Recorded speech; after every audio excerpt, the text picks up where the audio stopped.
Hello guys, welcome to cooking with Geetha. நம்ம சேனலை subscribe பண்ணாதவங்க சப்ஸ்கிரைப் பண்ணுங்கள், ஷேர் பண்ணுங்கள், மறக்காமல் சப்போர்ட் பண்ணுங்கள். நான் இப்போ என்ன பண்ணியிருக்கேன்னா, ஒரு சூப்பரான ஒரு மசாலா பாலுங்க. இந்த மசாலா பால் எப்பேற்பட்ட நெஞ்சு சளியை போக்கக்கூடியது. கண்டிப்பாக இதை இந்த மாதிரி சீசனுக்கு நீங்கள் போட்டு குடிங்க. உடம்புக்கு அவ்வளோ ஹெல்த்தியாக சூப்பராக இருக்கும். நான் பாதாம் முந்திரி எடுத்து வச்சு கொஞ்சம் நேரம் ஊற வச்சுருக்கேங்க.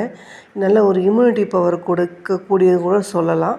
இதெல்லாம் ஊறட்டும். அதுக்கப்புறம் நாம் நசுக்கணும். நம்ம ஏலக்காய், மிளகு, அப்புறம் இஞ்சி ஒரு துண்டு, சுக்கு, அப்புறம் மஞ்சள் இருக்குது பார்த்திங்களா, பொங்கலுக்கு வைக்கிற மஞ்சள்.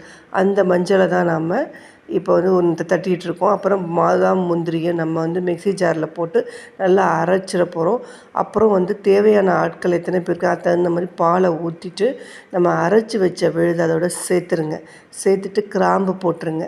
அதுக்கப்புறம் மிளகு ஒரு 4-5 மிளகு போட்டு தட்டி வச்ச அந்த மசாலா பொருட்கள்லாம் போட்டுருங்க. நான் தட்டி வச்சது அதையும் போட்டுட்டு நல்லா சுண்டை நல்லா கொதிக்க விடுங்க. இப்போ குங்குமப்பூ போட்டிருக்கேன். அது போட்டால் சூப்பராக இருக்கும். போட்டு நல்லா தலை கெட்டியாக நல்லா இந்த கலர் சேஞ்ச் ஆகும். அந்த அளவுக்கு நல்லா கொதிக்க வச்சுட்டு நல்லா வடிகட்டிட்டு நம்ம நாட்டு சர்க்கரை யூஸ் பண்ணுங்கள். ஏன்னா இவ்வளோ மருத்துவ குண பொருள் நோய் சுகர் போட வேண்டாம். ஏன்னா அது உடம்புக்கு கெடுதல். எல்லாம் நாட்டு சர்க்கரை இல்லை பனக்கல்கண்டோ நீங்கள் ஆட் பண்ணிக்கோங்க.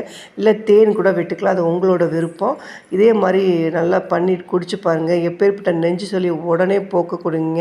இது என்னால் உறுதியாக சொல்ல முடியும். கண்டிப்பாக நீங்கள் குடிங்க. இது வடிகட்டிடுவோம். நம்ம வடிகட்டிட்டு நம்ம குடிச்சிட்டா எல்லா எப்பேற்பட்ட சளியும் நீக்கிடும். கண்டிப்பாக இதே மாதிரி ட்ரை பண்ணி பார்த்து குடிச்சு பாருங்கள். பிடிச்சிருந்தா நம்ம சேனலை சப்ஸ்கிரைப் பண்ணிக்கோங்க, ஷேர் பண்ணிக்கோங்க, மறக்காமல் சப்போர்ட் பண்ணுங்கள். கண்டிப்பாக இதை அலட்சியப்படுத்தாமல் குடிச்சு பாருங்கள்.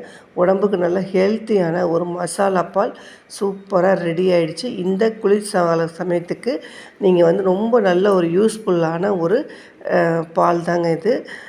நம்ம அடுத்த நல்ல ரெசிபியில் பார்க்கலாம். அது வரைக்கும் டாடா.